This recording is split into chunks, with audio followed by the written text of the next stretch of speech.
आपल्या राज्यात प्रामुख्याने ऊसाचे वेगवेगळे प्रकार पाहायला मिळतात, परंतु काळा ऊस हा बघायला देखील मिळत नाही। परंतु सोलापूर जिल्ह्यातील माढा तालुक्यातील एका शेतकऱ्याने चक्क काळ्या ऊसाची लागवड केली आणि त्याचं उत्पादन देखील चांगल्या प्रकारे घेत आहेत। त्यापासून वेगवेगळे प्रक्रिया उद्योग देखील त्यांनी निर्माण केले आहेत। आपल्यासोबत शेतकरी आहेत। काय सांगाल, आपलं नाव काय आणि हा काळा ऊस लावलेला तो नमस्कार. का लावलाय? मी राजेंद्र भारत पाटील, सोलापुरी वानवळा फार्मर प्रोड्युसर कंपनीचा अध्यक्ष।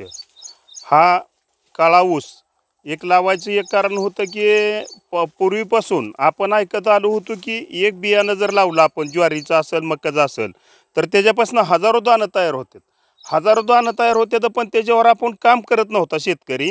आणि त्याचा एक संकल्प होता मनात, आपल्याला एक निश्चय होता की आपण ही करून दावायचं, जगामोर एक आदर्श ठेवायचा आणि शेतकऱ्याचं कर्जमुक्त शेतकरी आपला कसा होईल आणि विषमुक्त शेती करून आपल्याला भारत देशातल्या नागरिकांपर्यंत प्रत्येक विषमुक्त अन्न कसं पोचवता येईल, हा आमचा पहिल्यापासून आजोबाच्या वडिलाच्या काळापासून आमचं देशी गो आधारित शेती केली जाते। आज आमचे आत्मविभाग गट रजिस्ट्रेशन आहे, 3 गटाच्या माध्यमातून आपण ही शेती केली जाते आणि शेती करून आपण त्या आपल्या प्रत्येक गट आणि शेतकरी सक्षम कसा होईल, त्या आपला एक ऊस 100 रुपयाला कसा विकायचा आणि एक जर हा डोळा लावला आपण, तर एक डोळ्यापासून ह्याचं 10 ऊस तयार होतात आणि 10 ऊस तयार झाल्यानंतर एक ऊस कमीत कमी 25, 30, 35, 40 कांड्यापर्यंत जाऊ शकतो। 25 कांड्यानं जर धरल्या तर एक डोळ्याचं ह्याचं 250 डोळं तयार होतात। 250 डोळं तयार झालं तर 10 रुपयाने एक डोळा, तर ह्याचं खूप मोठं मूल्य। जसं संभाजी महाराजांनी आपल्याला त्या काळात आपल्याला गणित शिकवलं होतं, आपल्या स्वराज्यामध्ये कसं असावं, एक म्हणजे ज्वारीचा दाणा, त्याच्यावर आपल्याला ती मुघलशाहीला त्यांनी मागितलं होतं की त्यावेळेस बुद्धिबळाच्या खेळामध्ये त्यांनी मिर्झा राजासोबत ज्यावेळेस बुद्धिबळाचा खेळ खेळायला बसले, त्यावेळेस त्यांनी शिकवलं होतं की आपल्याला बुद्धिबळाच्या खेळाचं गणित आणि शेतकऱ्याचं उत्पन्न तिप्पट, चौपट, 5 पट, त्याचं 1000 पट कसं होतं त्यावेळेस दावून दिलं होतं। त्याचा एक मनात संकल्प होता आणि त्या अर्थाने आम्ही काळा ऊसाची सुरुवात केली आणि विषमुक्त माल देण्याची, आणि त्याचं विषमुक्त माल देऊन आपल्या शेतकऱ्याचाही उत्पन्न दुप्पट, चौपट, 5 पट कसं होईल, हा आमचा उद्देश मूळ आहे। लागवड कशी करायची? ह्याची लागवड आपण 5x2 वर लागवड करायची। 5x2 वर लागवड केली तर चालतंय। याची वाढ होत असताना काय काळजी घेतली जाते? ह्याला आपण एकतर सेंद्रिय निविष्ठा निर्मिती केंद्र आपलं चालू झालेलं आहे। सेंद्रिय खताचा वापर केला जातो, सेंद्रिय शेणखताचा वापर केला जातो आणि त्याच्या माध्यमातून नॅचरली ह्याची वाढ होती। त्याला काही कुठली अडचण येत नाही, कुठला रोग येत नाही, कुठल्या काही अडचण येत नाहीत। त्याला जमीन कशी असावी लागते?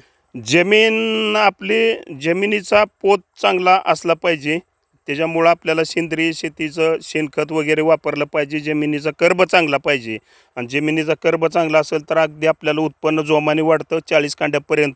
म्हणजे 10 रुपयाने एक डोळा जर आपण विकला तर 400 रुपयाला एक ऊस विकू शकतो, पण किमान 100 रुपयाला आपला ऊस 100% जातो। जमीन आपल्याला चांगल्या फक्त निचऱ्याची जमीन पाहिजे, असं ह्याची जमीन सुपीकता चांगली जमिनीची पाहिजे आपल्याला। किती एकरात आहे तरी हे आता आमचा फक्त सध्या 10 गुंठ ऊस आहे। 10 गुंठ्यातनं पण बऱ्यापैकी ऊस गेलेला आहे, तुटलेला आहे, बेण्याला पण गेलेला आहे। आपल्यासोबत यांचे पुत्र महेश पाटील देखील आहेत। काय सांगाल, काय नेमकं या ऊसाचा फायदा आहे? सर, ह्याचा जर आपण फायदा बघितला तर हा शिवकालीन देशी काळा ऊस आहे। शिवाजी महाराजांच्या काळामध्ये आदरणीय छत्रपती शिवाजी महाराज यांनी ह्याचा गूळ खाल्ला, काकवी खाल्ली। हा ऊस त्या काळातल्या लोकांनी तो आपल्या पिढीन जात हा ऊस आलेला आहे, देशी ऊस आहे, ही देशी व्हरायटी आहे। जशी आपली देशी खिल्लार गाय आहे किंवा भारतातल्या महाराष्ट्रातल्या विविध ज्या देशी गोवंश आहेत त्या पद्धतीतनं हा ऊस आलेला आहे, दुर्मिळ व्हरायटी आहे।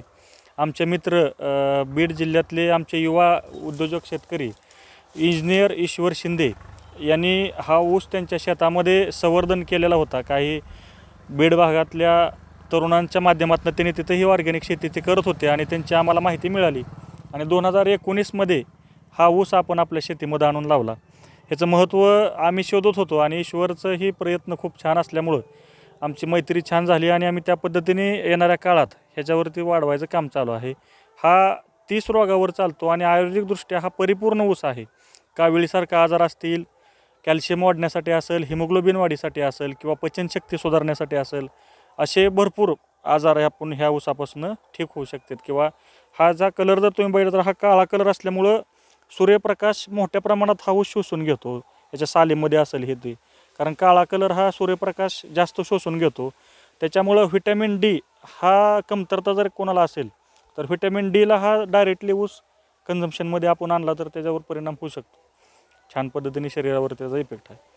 आपल्यासोबत ज्यांनी ऊस या सोलापूर जिल्ह्यात आणला ते आहेत. काय सांगाल, आपण बीडवरून या ठिकाणी आलात आणि इथे ऊसाची लागवड केलात, तर काय नेमकी या ऊसाची खासियत आहे? नमस्कार, मी ईश्वर शिवाजी शिंदे, गाव खापर पांगरी येथील मी युवा शेतकरी आहे. आज आपल्या महाराष्ट्रामध्ये वेगवेगळ्या जिल्ह्यामध्ये वेगवेगळे शेतकरी वेगवेगळी शेती करतात. त्याच्यामध्ये आम्ही हा काळ्या ऊसाचा प्रयोग केलेला आहे. हा काळा ऊस 30 प्रकारच्या आजारावर चालला जातो. खायला एकदम सॉफ्ट मऊ राहतो. म्हणजे आज आपल्या छत्रपती शिवाजी महाराजाच्या काळामध्ये हा ऊस जंगलामध्ये होता. माणसाला माहिती झाल्याच्यानंतर त्या ऊसाची शेती होत गेली. मग हा ऊस आपण जे काय ऊसाचा रस वगैरे पितो, तर पहिले आपले आजोबा पणजोबा ऊस खायचे. त्याचं कारण का, ऊस खाल्ल्याच्यानंतर आपला दाताचा जो जबडा आहे तो जबडा मजबूत राहायचा. आणि ऊसाचा रस जर शरीरामध्ये गेला तर आपल्या शरीरातले जे काही घाण आहे, विषारी जे पदार्थ आहेत ते शरीराच्या बाहेर पडले जातात आणि आपलं शरीर एकदम काटक, मजबूत आणि कणखर तयार होतं.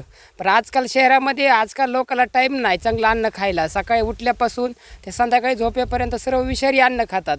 मग आज हे विषमुक्त शेती करण्याचे काय शेतकरी आहेत ते महाराष्ट्रामध्ये ठराविक हातामध्ये मोजणारे आहेत. मग आज आम्ही हे शेतकरी शोधण्यासाठी महाराष्ट्रात जे काही वेगवेगळे कृषी प्रदर्शन भरतात वेगवेगळ्या जिल्ह्याच्या ठिकाणी, तिथं जाऊन आम्ही आमच्या ऊसाचे जे काही शेतातले सेंद्रियमध्ये उत्पादन तयार केलेलं आहे त्याचा स्टॉल लावून शेतकरी जे काही आम्हाला सेंद्रिय शेती करणारे शेतकरी आहेत हे सर्व 36 जिल्ह्यातले आम्ही जोडून हे एकत्र काम करतो. ह्याच्यामध्ये हे सोलापूरमध्ये आपण हे महेशला हे काम दिलेलं आहे सोलापूर जिल्ह्यामध्ये. त्यांचं पण सोलापूरमध्ये चांगलं काम चालू आहे. जर पाहिलं तर हा आगळा वेगळा ऊस सोलापूर जिल्ह्यात लावलेला आहे आणि हा ऊस आता या ठिकाणी या जिल्ह्यात वाढताना देखील पाहायला मिळतो. येथील जे बियाणं आहे ते शेतकरी घेऊन गेलेले आहेत आणि येत्या काही दिवसात हा काळा ऊस या जिल्ह्याभरात आपल्याला पाहायला मिळणार आहे. अशोक कांबळे, मॅक्स महाराष्ट्रासाठी सोलापूर.